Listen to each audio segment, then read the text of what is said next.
Hora de falar sobre o Cruzeiro em crise total e absoluta, especialmente depois de mais uma derrota na Sul-Americana, tropeço por 2-1 contra o Palestino no Chile. São 3 jogos e 3 derrotas, praticamente sem chance de brigar por classificação para a próxima fase. A grande pergunta que fica é: vai haver dispensa, demissão, afastamento, ida para o banco de reservas? Fiz essa pergunta para uma pessoa do Cruzeiro na manhã dessa sexta-feira e posso garantir que ainda não há uma decisão tomada.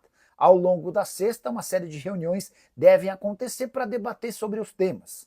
Dá para cravar que a dispensa de Leonardo Jardim está descartada. O dono da SAF do clube, o Pedro Lourenço, entende que o técnico português encontrou um jeito para o time jogar, mesmo levando em consideração que a derrota para o Red Bull Bragantino deu uma esfriada depois daquela vitória por 3-0 contra o Bahia. O time que enfrentou o Palestino na noite dessa quinta-feira pela Sul-Americana, completamente diferente da equipe que vinha jogando no Campeonato Brasileiro. Não se descarta a possibilidade de o Cássio virar reserva, até porque o entendimento dentro do Cruzeiro é de que o Cássio tem falhado muito mais do que deveria. Ele teve culpa, pelo menos no segundo gol do Palestino, e já havia falhado em outros lances. A demissão do CEO do clube, Alexandre Matos, segue em pauta. Em relação ao afastamento de jogadores, isso vai ser debatido internamente e se houver uma conclusão positiva, a gente pode noticiar ao longo do dia a saída temporária de atletas do Central da Toca. Com o Samuca, grande Samuel Venâncio na escuta. Claro que ontem prestou atenção na entrevista do Big Boss, nas falas. Samuca, bom dia. Eu queria que você fizesse um apanhado geral e uma análise do que você ouviu, do que você interpreta, e você, como um grande representante do Cruzeiro, como é que absorve isso tudo aí de informação? Bom dia.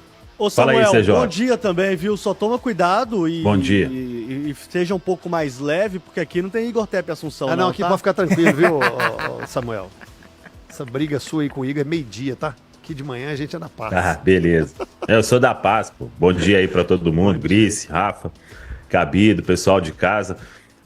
Ele falou algumas coisas ali interessantes e outras que tem que ver como que vão repercutir, né, CJ? Quando ele fala, por exemplo, ali das contratações, né, que se mostra até arrependido em algumas contratações, quase todas as contratações que foram feitas, né, pela gestão do Pedro, elas estão aí hoje ainda no Cruzeiro, né?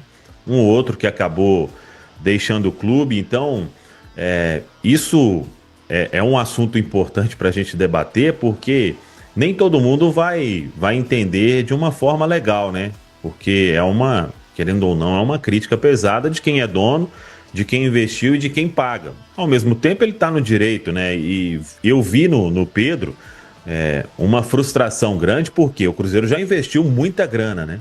Desde que eles entraram no ano passado. Então, foram cobranças também diretas aí ao Alexandre Matos, que hoje é o CEO do Cruzeiro. Agora, são esses jogadores que estão aí que vão ser os responsáveis para tentar tirar o Cruzeiro deste momento que vive. Então, internamente, precisa a gente acompanhar nos próximos momentos, né, como que isso vai repercutir. Agora, futebol, o Pedro tá aí há quase um ano já como dono da SAF, né? Ele vai aprender que não é só, como o próprio Leonardo Jardim disse em uma das primeiras entrevistas, né? Investimento alto em jogador não quer dizer que você vai contratar bons jogadores e que vai dar tudo certo, né? Então, em outras entrevistas que ele for dar aí pra frente, ele vai ter que falar também, porque não tem certeza nenhuma de jogador que contrata, né? E quando você contrata, você não tem assertividade de 100%, isso é impossível no futebol. Então ele vai se frustrar com outras contratações também que vão ser feitas. Agora, que isso aí seja repercutido da melhor forma possível internamente, porque a gente sabe, né, como é futebol. O Pedro, ele acho que vai aprender com o tempo. Algumas ele já aprendeu, outras penso que ainda não, você joga. Tô contigo nessa aí. Agora, até para entender, a gente debater aqui, você não acha que essa expectativa também, às vezes, tem muito do lado de cá, ou da imprensa, ou da torcida, porque só vai valer, e do próprio Pedro, tá? Se nós compararmos no passado bem recente do Cruzeiro, hoje o Cruzeiro está em outro patamar, com grandes investimentos, com salário Sim. em dia, com uma estrutura top, mas é que só ganha um. Então só vai prestar se ganhar.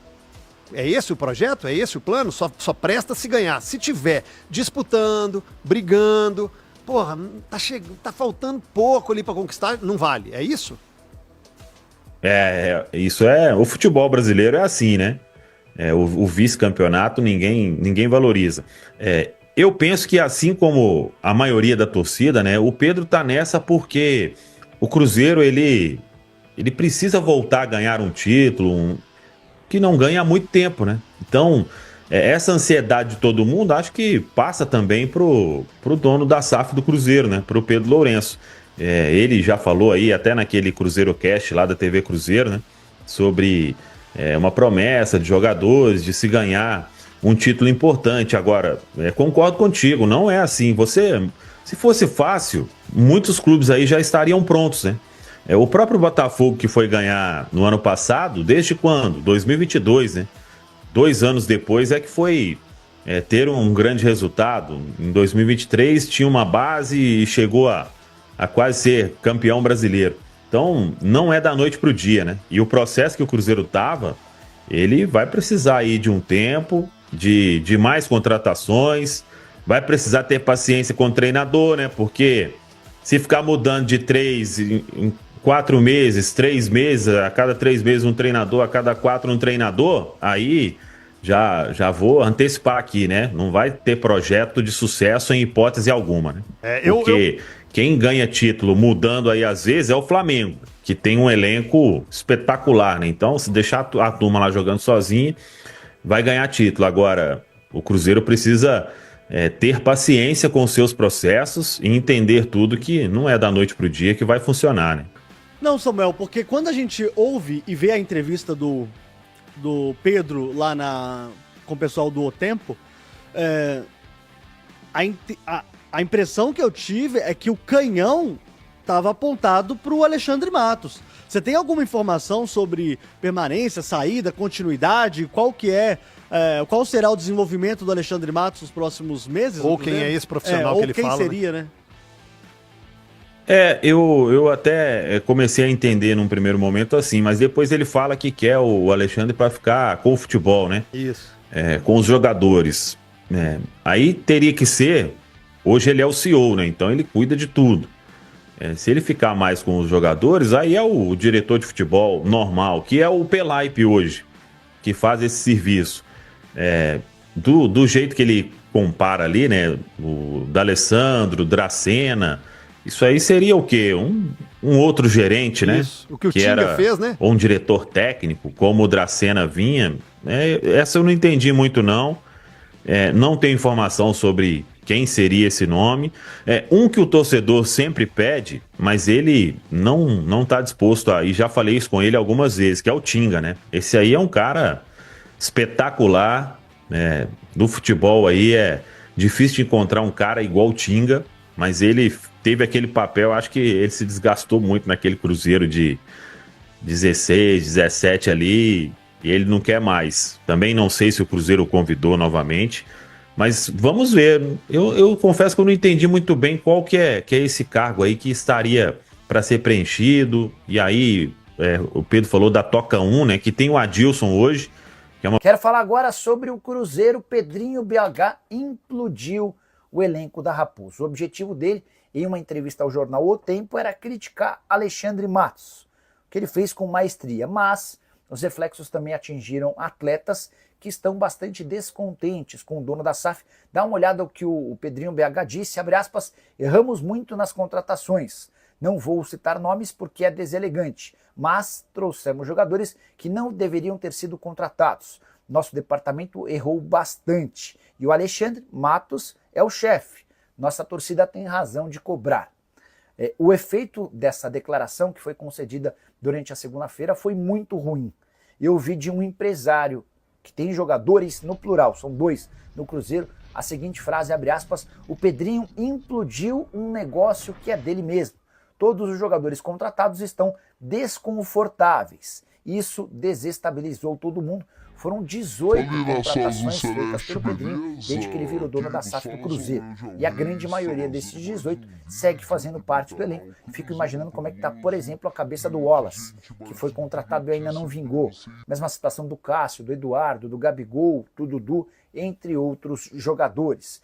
Investimento superior a 200 milhões de reais, um aumento da folha salarial de 12 milhões para 20 milhões de reais mensais. De fato, os investimentos até agora não surtiram efeito, mas é muito ruim que o dono da SAF do clube venha a público e coloque todos esses atletas numa situação delicada. Que ele cobre internamente, acho absolutamente saudável, mas essa exposição externa certamente não pega bem. Até porque é a segunda vez que o Pedrinho BH ataca o elenco de forma pública. Na metade do ano passado, em julho, vocês vão lembrar, vazou um áudio em que ele afirma que se o então técnico do Cruzeiro, Fernando Seabra, não colocasse para jogar os reforços que ele havia contratado, o Seabra seria demitido. Em meio a tudo isso, o Cruzeiro faz jogo importante na Sul-Americana contra o Muxucruna, time do Equador, no Mineirão, sem torcida. Se não vencer, a crise certamente vai aumentar. E eu já não descarto a possibilidade de Alexandre Matos ser demitido num futuro não tão distante. Que me pareceu que o Pedrinho mostrou, deixou claro que está tendo um choque de realidade nessa função de ser dono de um clube. O Pedrinho já fazia parte do dia a dia do Cruzeiro havia muito tempo, mesmo antes do Cruzeiro ser SAF, o Pedrinho sempre esteve próximo, esteve junto com a diretorias anteriores, fazendo investimentos no clube, mas desde o ano passado, desde o início do ano passado, ele é proprietário, comprando a SAF do Cruzeiro, do Ronaldo e do grupo ligado ao Ronaldo. E aí, nessa entrevista, por que eu digo que o Pedrinho pareceu ter um choque de realidade? Porque ele fala várias coisas ali de quem me transpareceu que ele já tinha ideia antes, mas que não sabia não sabia da dureza de como funcionam as coisas, tá? E isso eu fiquei muito com essa impressão vendo a entrevista que ele deu ao programa O Tempo Esportes, que do jornal O Tempo. Eu vou deixar a entrevista completa, o link da entrevista completa aqui na descrição, se você quiser assistir a entrevista completa, mas eu vou pegar aqui alguns trechos. E ele fala primeiro, claramente, em vários momentos da entrevista, ele faz comparações do dia a dia de tocar um clube como o Cruzeiro com os supermercados do qual ele é proprietário. Para quem não sabe, o Pedrinho é dono dos supermercados BH,